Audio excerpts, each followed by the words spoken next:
साथियों, 5 बजे तक का ये हॉल बुक था। हॉल वाले से हमने बात करके 6 बजे करवा दिया है। तो हॉल वाले की जो व्यवस्थापक है उनका पहले मैं धन्यवाद ज्ञापन करता हूँ। कुछ बातें कहने का मौका उन्होंने हमें दिया। तो सबसे पहले मैं आप लोगों को ये कहना चाहता हूँ कि जो मुसलमान के द्वारा रीजनल तंजीमें जो देश में है, बहुत सारी रीजनल तंजीमें हैं, उनको मुसलमानों के द्वारा कांग्रेस के या बीजेपी के विरोध में साथ सहयोग देते हुए और वो बैकवर्ड क्लासेस की तंजीमें है ऐसा भी कहा जाता है कि मुसलमानों ने उनको साथ दिया।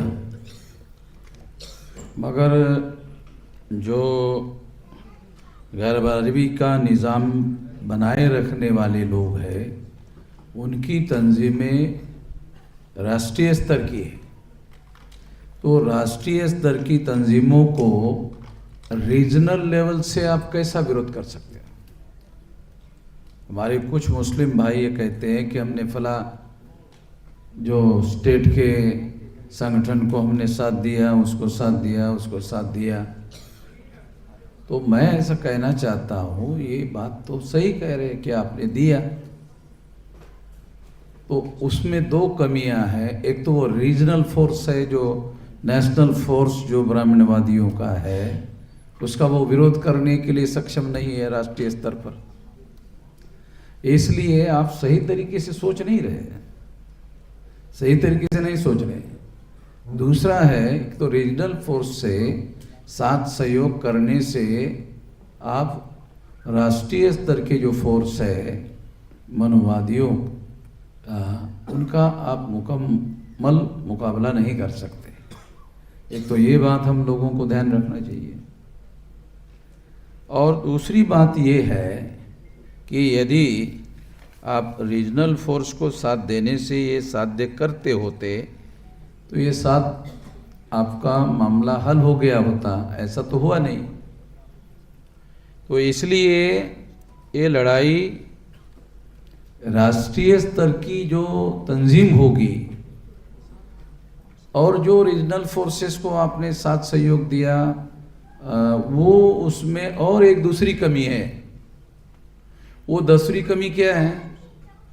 वो रीजनल फोर्स की जो कमी, रीजनल फोर्स है, उसका आइडियल गांधी जी है। उसका आइडियल गांधी जी है जो वर्ण व्यवस्था का समर्थन करता है। अंसारी समझ में ना? तो आपको तो पता है कि उसका जो आइडियल है वो गांधी जी है जो वर्ण व्यवस्था का समर्थन करता है। तो वर्ण व्यवस्था का समर्थन करने वाले गांधी जी का आप इनडायरेक्टली या डायरेक्टली समर्थन करते हैं, इससे भी मामला हल नहीं होने वाला।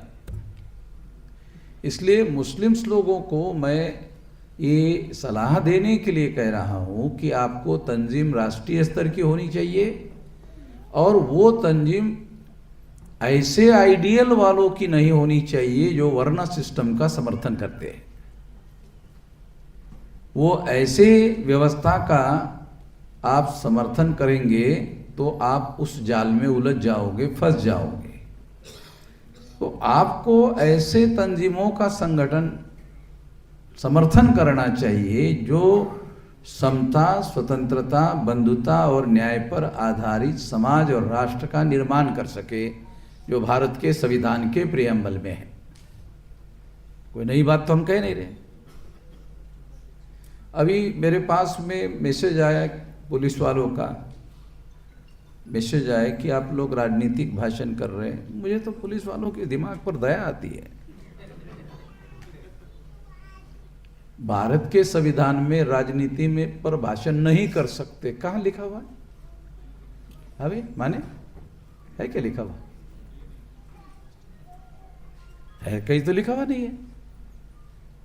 तो कौन लोग उनको बता रहे हैं अरे लोग राजनीतिक भाषण कर रहे हैं? मैं तो डेली राजनीतिक भाषण करता हूं। किसी भी विषय पर भाषण करने के लिए आर्टिकल 19 में जो मौलिक अधिकार है उस मौलिक अधिकार के तरह के है। ये सामान्य अधिकार नहीं है, मौलिक अधिकार है। और मौलिक अधिकारों को सुप्रीम कोर्ट का प्रोटेक्शन है आर्टिकल 32 के तहत। पढ़ लेना। मैं भारत सरकार को और राज्य सरकार को अनुरोध करता हूं कि पुलिस वालों का ट्रेनिंग शुरू करे। ट्रेनिंग में क्लास लेने की ज़रूरत पड़े तो मैं मुफ्त में आपको पुलिस वालों को ट्रेनिंग देने के लिए तैयार हूं कि संविधान के तहत आपको लॉ एंड ऑर्डर मेंटेन करने का अधिकार दिया गया है, तो लॉ एंड ऑर्डर को कैसे मेंटेन किया जाए। बड़े बड़े फसादात करवाने वाले भाषण करने वाले लोगों को पुलिस वालों ने कुछ नहीं किया, ऐसे रिकॉर्ड है। तो मैं बड़ी हैरानी होती है मुझे, और ऐसी विचार करने वाले पुलिस अथॉरिटी में लोग हैं, ये बड़ी दुख की बात है। और उन लोगों को संविधान के तहत आर्टिकल 19 के तहत जो मौलिक अधिकार दिए गए हैं उन लोगों को रोकने का अधिकार नहीं है। सुप्रीम कोर्ट ने प्रोटेक्ट किया हुआ है आर्टिकल 32 है। भाई हाई कोर्ट के लॉयर हो ना, है बराबर बोल रहा हूँ ना। ये देखो हाई कोर्ट के लॉयर बैठा हुआ है और आर्टिकल 32 के तहत प्रोटेक्शन है ना। तो ये बात जो है पुलिस वालों को निश्चित रूप से समझना चाहिए कि ये हमारे मौलिक अधिकार है भाई, किसी के बाप दादा का दिखा हुआ नहीं है। मैं तो बगैर पुलिस परमिशन के कार्यक्रम किया और कहा कि मेरे को अरेस्ट करो। तो फिर पुलिस वालों ने सोचा कि वामन मेश्राम को अरेस्ट करेंगे तो अरेस्ट करने की वजह से तो गांधी जी महान हो गए थे, वामन मेश्राम भी महान हो जाएगा।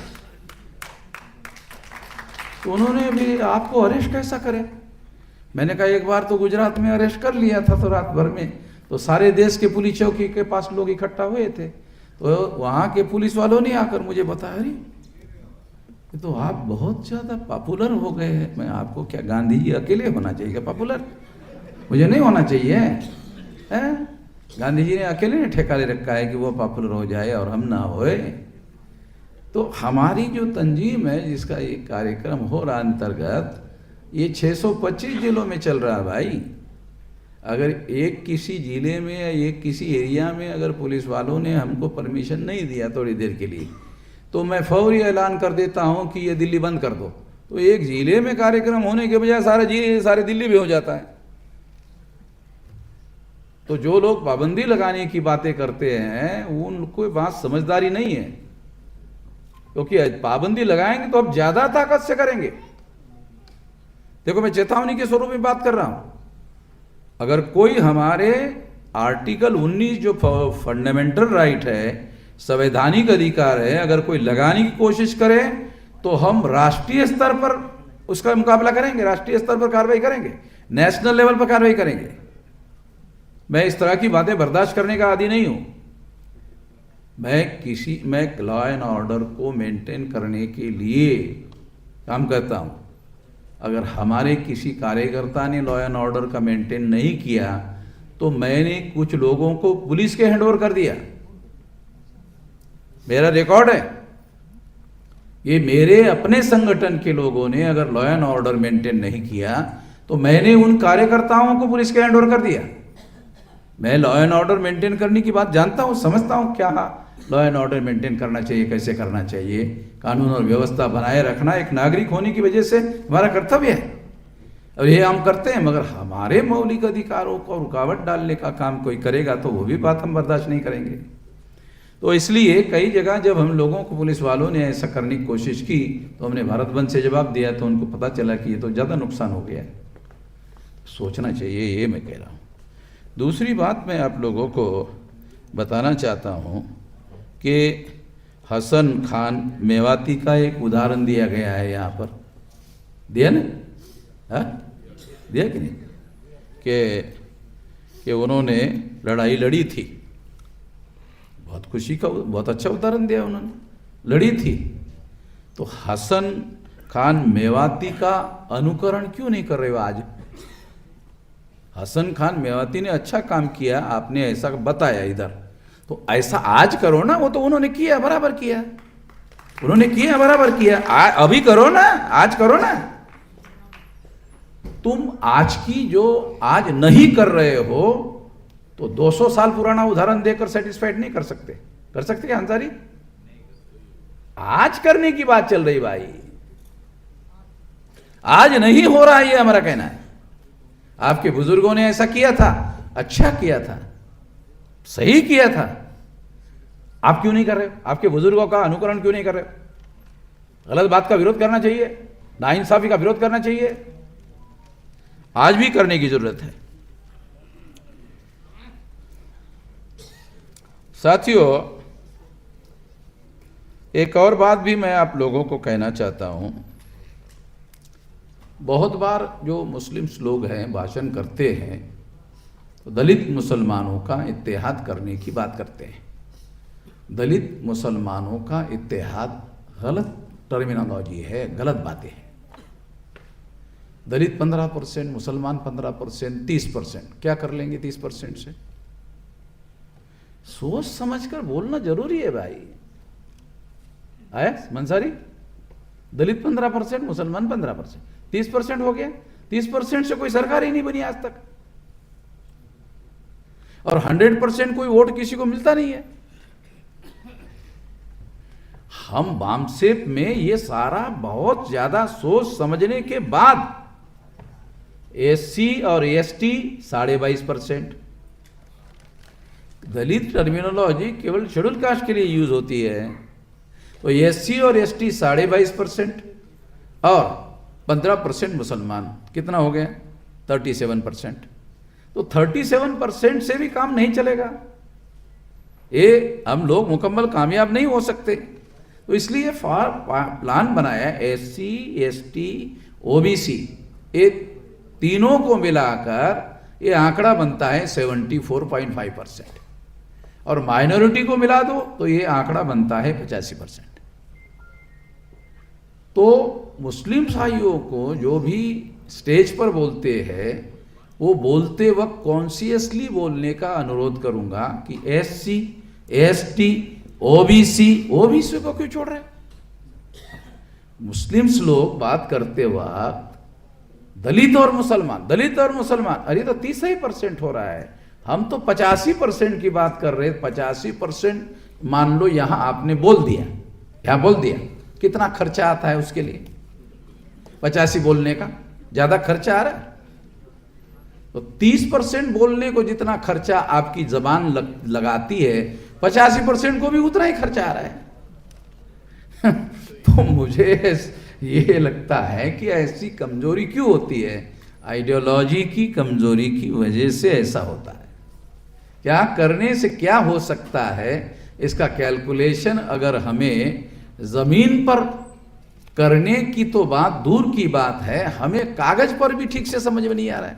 अरे पहले कागज पर देखो करके, फिर जमीन पर कर सकते हो। कागज पर करके देखो कि कागज पर ऐसा करने से क्या हम मुकम्मल कामयाब हो सकते हैं, नहीं हो सकते। तो इसलिए ये 85% का बनाया गया है। ये दलित मुसलमान का इत्तेहाद करने से नहीं होने वाला। ये टर्मिनोलॉजी या ये तरीका जो है, ये स्लोगन गलत है, ये सही नहीं है। ये हमने डिस्कार्ड किया हुआ है। बामसेप बनाने के पहले का ये जुमला है। ये बामसेप बनाने के बाद में ये 30% नहीं 85% को लेकर चलने का मामला है। तो 85% के एरिया में जब हम काम करते हैं तो ऐसे लोग जो है हमारे साथ हैं, काम कर रहे हैं, और उनको साथ में लेकर हम लोग इस बात की लड़ाई आगे लड़ सकते हैं। और ये बात हम लोगों को निश्चित रूप से लड़ना चाहिए।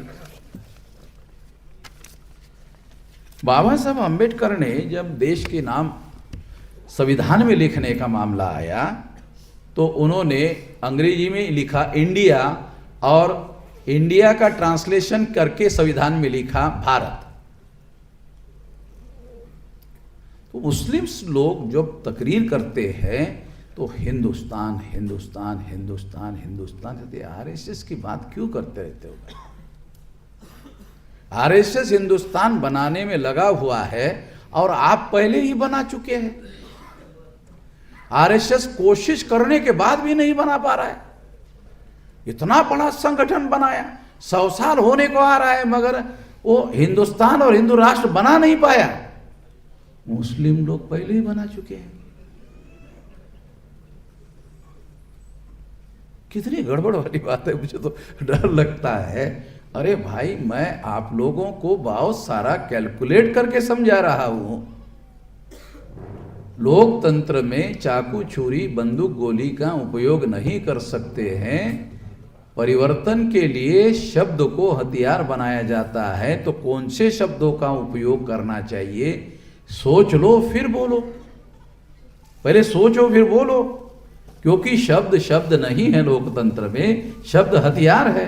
तो हथियार की तरह उसका उपयोग और प्रयोग करते आना चाहिए। और इसीलिए मैं कहता हूं कि हिंदुस्तान देश का नाम भारत के संविधान में नहीं है। कल अगर आपने हिंदुस्तान कहा और किसी ने आपके ऊपर एफआईआर कर दिया, एफआईआर हो सकता है, मैं आपको बता रहा हूं। देश का नाम India, that is a Bharat.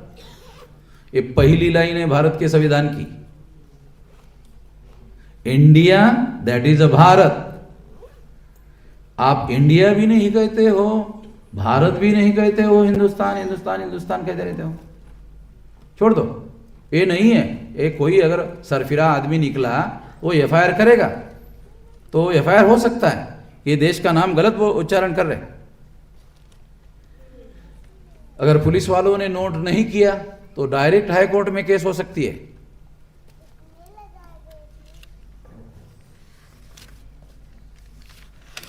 एक बात कहकर समाप्त कर देता हूं। मुस्लिम लोग कहते हैं भारत देश सबका नहीं है, फिर कहते हैं सबका है। दो बातें होती हैं। मैं कहता हूं ये भारत देश, अगर आप कहते हो, सोचा क्या सबका है, तो फिर ब्राह्मण का भी हो जाएगा ना। हो जाएगा कि नहीं हो जाएगा? फिर इमीडिएट कहते हो नहीं उसका डीएनए विदेशी है। अरे तो सोच समझकर क्यों नहीं कहते हो भाई? विचार पूर्वक कहना जरूरी है। तो भारत सबका नहीं है, मूल निवासियों का है। कुछ और लोग भी यहाँ रह रहे हैं, वो विदेशी है। ऐसा विस्तार से बोलते आना चाहिए। अगर कोई डर लगने वाली बात है तो जैसे दूसरे लोग हनुमान चालीसा पढ़ने के बाद डर खत्म हो जाता है उनका, हनुमान चालीसा पढ़ते तो उनका डर खत्म हो जाता है। तो जब भी कोई डर आ जाए इस तरह का, मेरा नाम लेना, किसी का नाम लेने की जरूरत नहीं। हनुमान फनुमान का नाम लेने से कुछ नहीं हो। मेरा अकेले का नाम लेंगे ना मेरे अकेले का भी नाम लिया तो सारा डर खत्म हो जाएगा, कुछ नहीं होगा। तो साथियों, आप लोगों को साइकोलॉजिकल वारफेयर देश में चलाया जा रहा है। इसके प्रभाव क्षेत्र में मुस्लिम लोग ज़्यादा है। साइकोलॉजिकल वारफेयर में डर पैदा किया जा रहा है। तो आप लोगों को अपने अंदर से डर निकालना है। तो आपको SC ST OBC के साथ मिलकर आप काम कर रहे हैं तो साइकोलॉजिकल डर खत्म हो जाएगा। हम तो 85% लोग साथ हैं। आपका साइकोलॉजिकल डर जो है खत्म हो जाएगा। अगर समस्या साइकोलॉजिकल है तो इलाज भी साइकोलॉजिकल होता है। अगर समस्या साइकोलॉजिकल है तो इलाज भी साइकोलॉजिकल होता है। साइकोलॉजिकल इलाज बता रहा हूँ, तो उस पर आप अमल करोगे तो ये डर जो है आपके अंदर का ख़त्म हो जाएगा। और जितनी तेज़ी से मुस्लिम SC ST OBC के साथ हर जगह जुड़ेंगे तो आपके सिक्योरिटी की और सेफ्टी की जिम्मेदारी मैं गारंटी से आपको बताता हूँ। SC ST OBC के साथ जुड़ोगे, आपकी सेफ्टी सुरक्षा की जिम्मेदारी हम लेते हैं ऑल इंडिया में। हेलो, धन्यवाद।